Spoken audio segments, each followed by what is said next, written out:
इन वीडियो में असी एक्सरसाइज 2.6 से क्लास 10 जी के बारे में सीखंदासीं।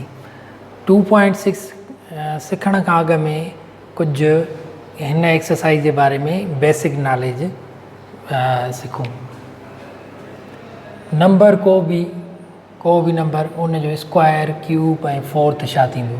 नंबर 1 जो स्क्वायर कीअं थींदो 1 इंटू 1 खे 1 सां ज़बर कयूं 1 थींदो।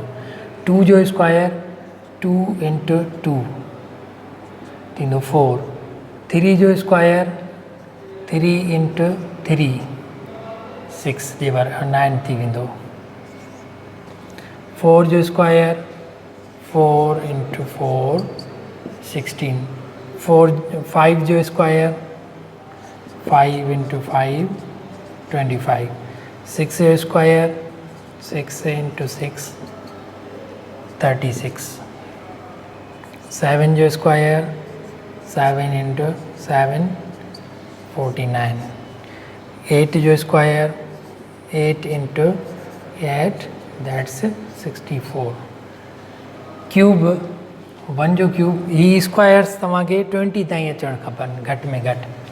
1 जो क्यूब 1 इंटू 1 इंटू 1 3 दफ़ा मल्टीप्लाई यानी तव्हां पावर 3 ऐं स्क्वायर जो मक़सदु पावर 2 मथां पावर 2 हुजणु खपे। क्यूब जो फोर्थ जो मक़सदु मथां पावर 4 हुजणु खपे। क्यूब 1 जो क्यूब 1 थींदो। 2 जो क्यूब 2 इंटू 2 इंटू 2 2 टू ज़ा 4 4 टू ज़ा 8। 3 जो क्यूब 3 इंटू 3 इंटू 3 बराबरि 27 जे थी वेंदो। 4 जो cube 4 into 4 into 4 is equal to 64। 5 जो cube 5 into 5 into 5 is equal to 125। 6 जो cube 6 into 6 into 6 is equal to 216। 7 जो cube 7 into 7 into 7 equal to 343। 8 जो क्यूब 8 इंटू 8 इंटू 8 512।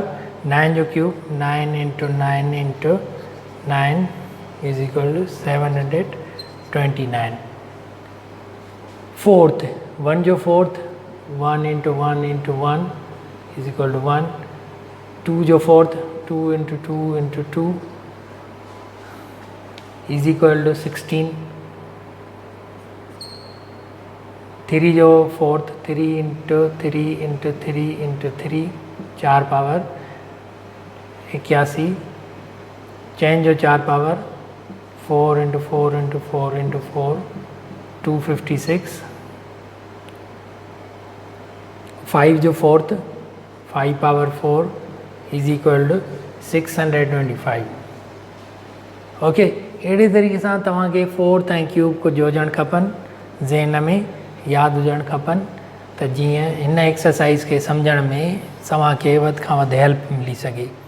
ही स्क्वायर क्यूब ऐं फोर्थ असांखे हिन एक्सरसाइज़ में कमु ईंदा। अचो त हाणे 2.6 एक्सरसाइज़ जे बारे में सिखूं। पहिरियों आहे write down the radicand and index for the following. Radicand छा खे चवंदा आहिनि ही नंबर आहे हिनखे रेडिकेंड चवंदा आहिनि जेको रूट में अंदरि हुजे रूट जे अंदरि हुजे रेडिकेंड जे अंदरि हुजे। ही रेडिकेंड आहे इन जे अंदरि हुजे। ही रेडिकल साइन आहे इन जे अंदरि हुजे उनखे चवंदा आहिनि रेडिकेंड। हिते रेडिकेंड जेको आहे 35 आहे ऐं इंडेक्स जेको आहे उहो 4 आहे। हीअ इंडेक्स आहे 4 ऐं ही रेडिकेंड आहे।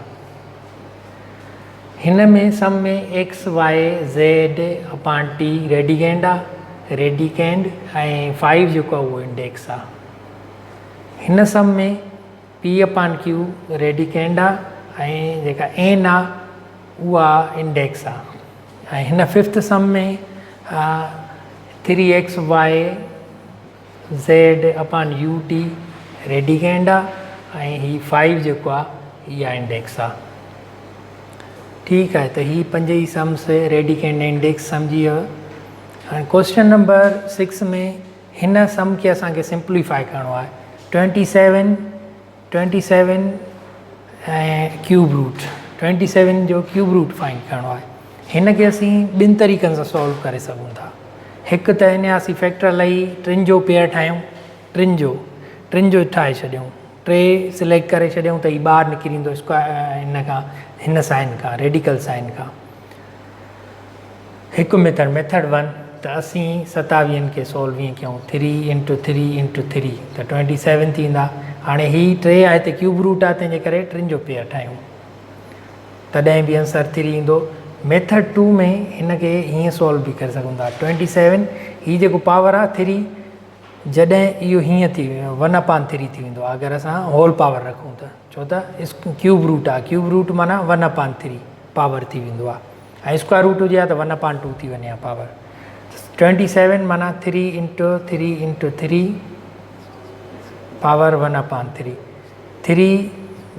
3 पावर 3 ईअं बि लिखी सघूं था असां हिन खे 1/3 त हाणे हीअ 3 पावर हीअ 3 पावर ॿई पाण में मल्टीप्लाई थींदा 3 पावर 3 × 1/3 3 3 में कैंसिल बाक़ी घणो पावर थियो 1 पावर थियो इक्वल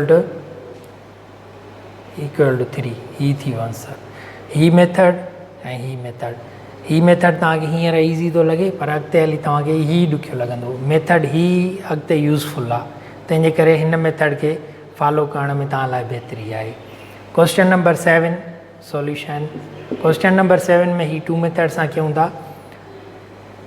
625 पावर 4 आहे त ही 1/4 थी वेंदो उबतो थी वेंदो पावर 4th आहे त 4th रूट थी वेंदो यानी उबतो पावर थी वेंदो तंहिंजे करे 625 जेको आहे सो 625 मक़सदु 5 जे मथां 4 पावर अॻिते असां हेठि सिखी आया आहियूं ही 4th पावर आहे 5 जो ठीकु हाणे ही पावर जे मथां पावर आहे तंहिंजे करे मल्टीप्लाई थींदा पावर 4 × 1/4 4 ऐं 4 हिक ॿिए में कैंसिल थी आहे 5 जे मथां 1 पावर ईंदो 5 जो 1 पावर माना 5 इहो आंसर थी वियो सम number 8 power solution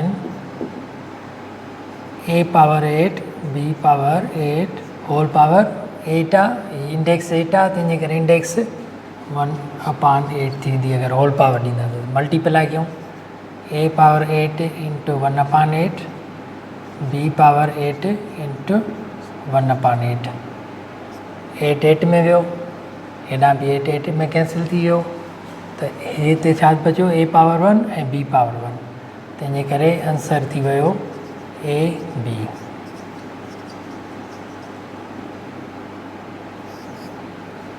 question number 9 solution square root of हिते कुझु बि इंडेक्स न आहे मक़सदु हिते 2 आहे यानी स्क्वायर रूट तंहिंजे करे हीअ थी वेंदो 5/7 whole power square 5/7 square whole power 1/2 1/2 ऐं 2 ॿई मल्टीप्लाई थींदा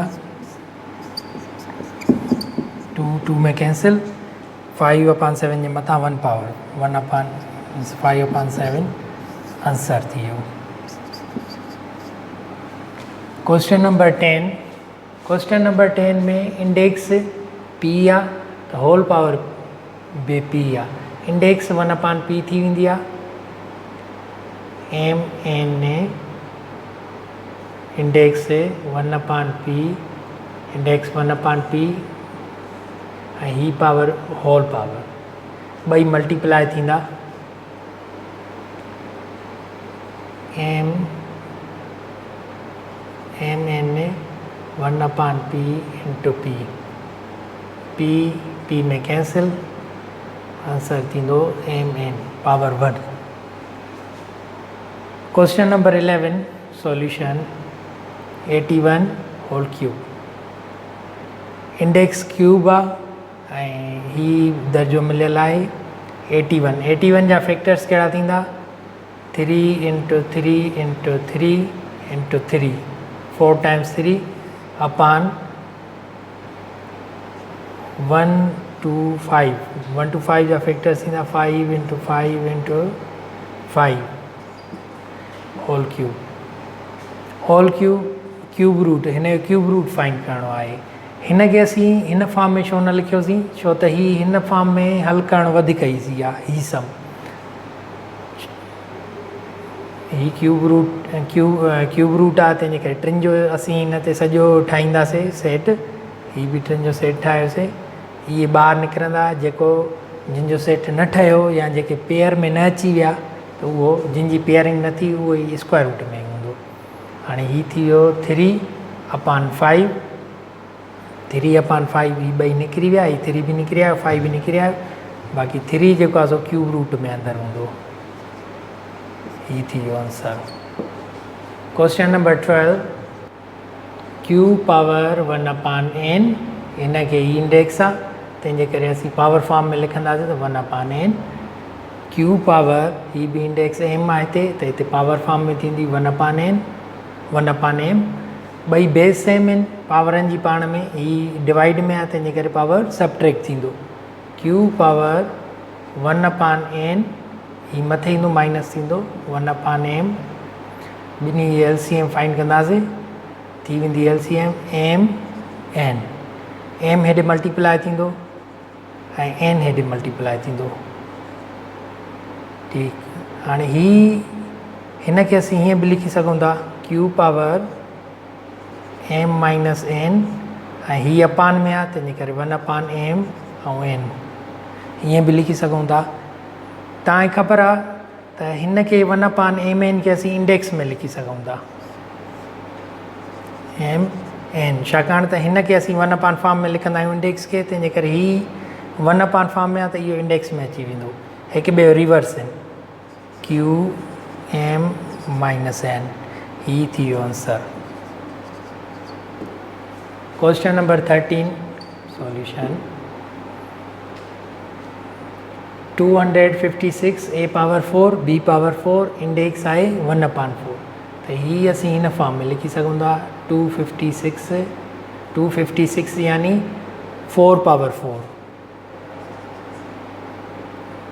4 power 4, a 4th b 4th, index 4 आहे तंहिंजे करे पावर फॉर्म में ईंदी त 1/4 थी वेंदी। ही पावर सभिनी सां मल्टीप्लाए कयूं, 4 power 4 into 1/4, a power 4 into 1/4, b power 4 into 1/4, 4 4 में, ही भी 4 4 में कैंसिल, ही 4 4 में कैंसिल। आंसर थींदो 4a, हिकु पावर हिते बि हिकु पावर हिते b। Answer. Question number 14, question number 14 में होल पावर, हिते इंडेक्स 3 आहे तंहिंजे करे होल पावर 1/3 थी वेंदो। 64 माना 4 जो cube, a cube, b power 9 अपान 216 माना 6 जो क्यूब, c पावर 6 है, d पावर 18। हे क्यूब रूट आहे तंहिंजे करे पावर फॉर्म में ईंदो 1/3 ईंदो। 1/3 सभिनीनि सां पावर मल्टीप्लाए कयूं, 4 cube 1/3, a cube 1/3, b 9 1/3 upon 6 cube 1/3, c 6 1/3, d 18 into 1/3। हाणे 1/3 ते 1/3 में कैंसिल, हिते बि क्यूब में 1/3 ऐं 3 हिक ॿिए में कैंसिल, 3 1 जा 3, 3 3 जा 9, हिते 3 थियो, 3 3 में कैंसिल, 3 1 जा 3, 3 2 जा 6, 3 1 जा 3, 3 6 जा 18, 6 दफ़ा हिन ते टेबल लॻी। त हाणे जेको आंसर थी वेंदो, हिन जो आंसर हिते जॻह कान्हे, उहो हिते था लिखूं। आंसर थी वेंदो 4a b क्यूब अपान 6